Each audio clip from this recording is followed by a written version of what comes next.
महाकुंभ महाकुंभ माने कौन?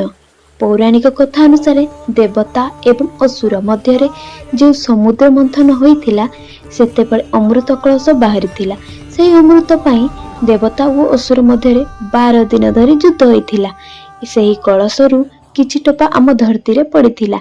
हरिद्वार, नासिक, उज्जैन, प्रयागराज एही 4 जगार कुंभ करा जाए एवं भव्य प्रकार रे हुए। किंतु कुंभ मध्य 3 प्रकार होइथाए।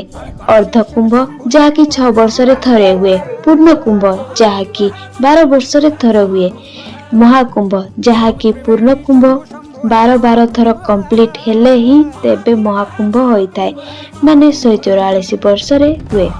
एही महाकुंभ 2025 मसीहा जनवरी मास 13 तारिख रे प्रयागराज ठारे अनुष्ठित हेउछि। 1000 अश्वमेध यज्ञ, 100 भाजपाई यज्ञ एवं 1 लाख पृथ्वी परिक्रमा करिले जो पुण्य मिले एही महाकुंभ रे थरे मात्र स्नान करिले प्राप्त होइथाए।